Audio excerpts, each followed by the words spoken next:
Interior design, is it a luxury for the rich or the key to creating a home that truly works for you? And is hiring a designer worth it or just another unnecessary expense?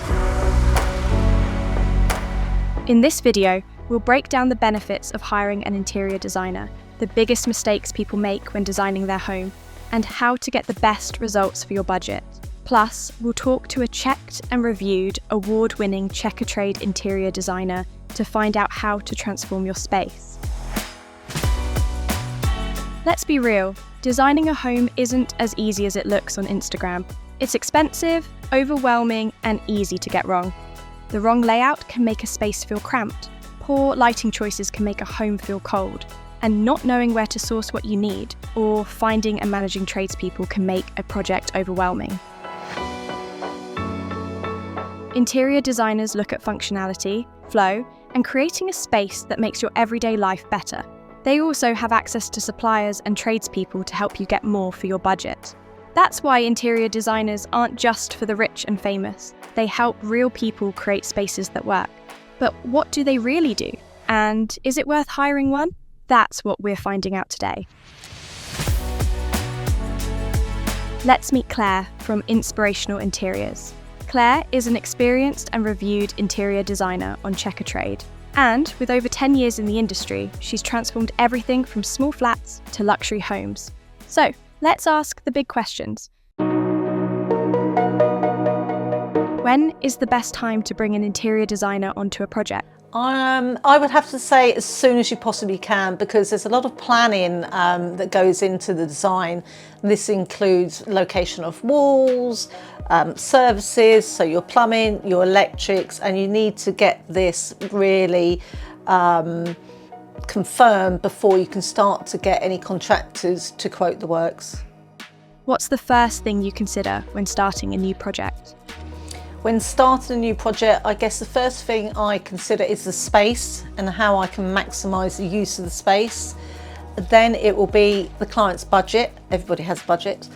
And thirdly, the client's taste and style and what their vision is for that room. What is the most important thing to consider when choosing if an interior designer is right for the job? Well, the whole process is actually quite long. It could be anything from 3 months to a year. So really you have to know, like and respect, that's the client and the designer. You have to have a really good relationship because you're going to be working together for a fairly long time. What's the biggest mistake people make when designing their home? I would say it has to be not really considering how they're going to use a space. You really do need to put a lot of thought into that.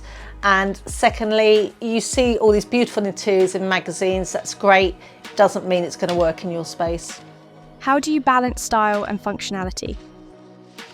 Functionality has to win, because at the end of the day you could design this amazing space, but if it's not going to work for you, then there's no point. So at this point you have to have some compromise. How do contracts typically work between home renovators and interior designers? Typically, the home renovator employs the interior designer directly, and then they will work together to make sure that the space works.